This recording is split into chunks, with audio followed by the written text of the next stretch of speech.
그러므로 내가 그들에게 비유로 말하는 것은 그들이 보아도 보지 못하며 들어도 듣지 못하며 깨닫지 못함이니라.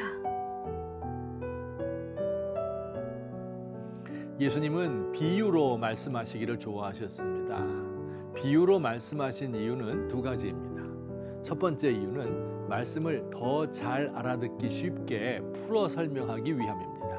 이 보이지 않는 천국의 비밀을 일상생활에서 흔히 볼 수 있는 예를 들어 설명해 주셨습니다. 씨 뿌리는 자의 비유, 어부의 비유, 밭에서 보물 상자를 발견한 사람의 이야기, 사마리아인의 이야기, 탕자의 비유 등 성경은 주옥 같은 비유들로 가득 차 있습니다.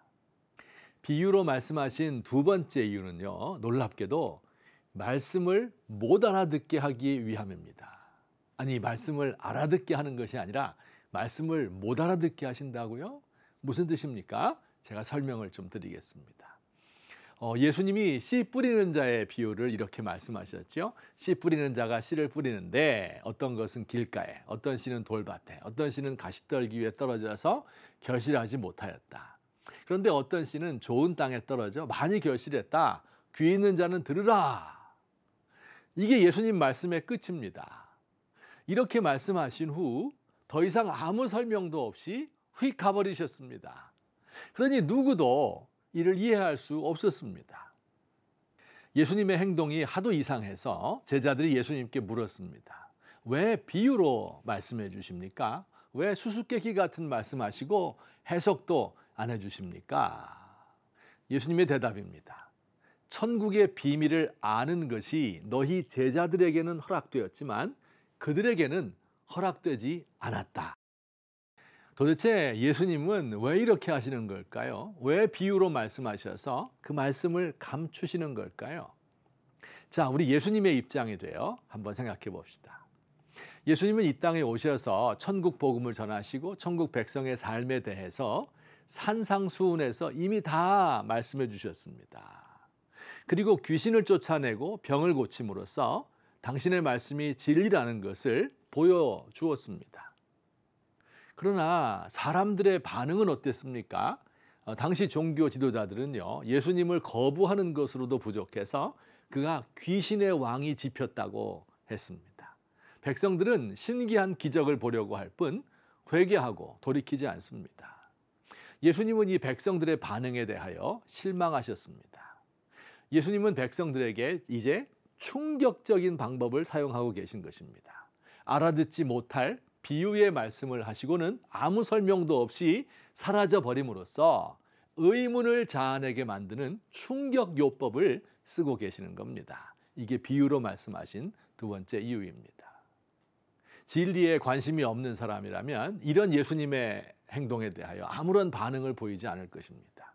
그러나 일부의 사람들은 예수님의 이런 충격적인 행동에 대하여 왜 예수님이 이렇게 하실까 의문을 가지게 될 것입니다. 그리고는 관심을 보이면서 그 비유를 해석해 달라고 하겠죠. 예수님은 바로 이런 반응을 기대하신 것입니다. 예수님이 알아듣지 못하는 비유로 이렇게 말씀하시면서 사람들에게 기대하는 이 말씀에 대한 자세를 두 가지로 살펴봅시다. 첫째는 겸손한 마음으로 하나님의 말씀을 사모하기를 원하셨습니다.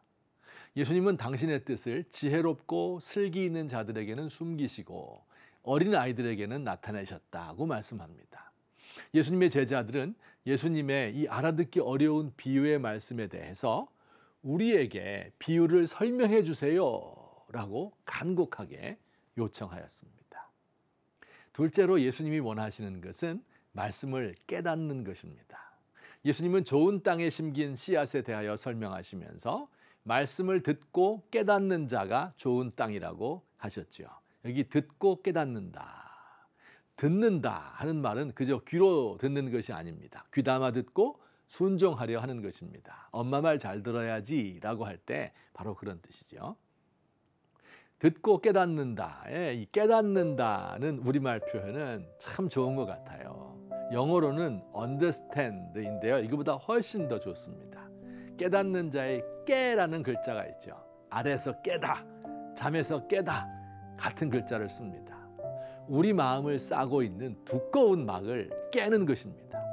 마치 잠에서 깨는 것처럼 흐리멍덩한 정신에서 정신을 똑바로 차리라는 것입니다.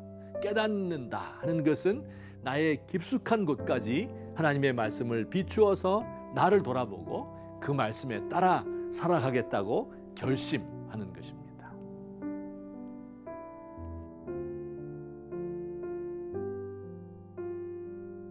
주님, 우리는 지금 말씀의 홍수 속에 살고 있습니다. 그러나 말씀이 귀한 줄 모르고 말씀 듣는 것을 게을리하고 이리저리 비평하며 귀만 높아져 있습니다. 진실로 말씀을 깨닫는 이가 적습니다. 성령님, 저의 마음에 오셔서 저의 악함과 오만을 깨우쳐 주세요. 저는 어린아이처럼 주님의 말씀을 사모합니다.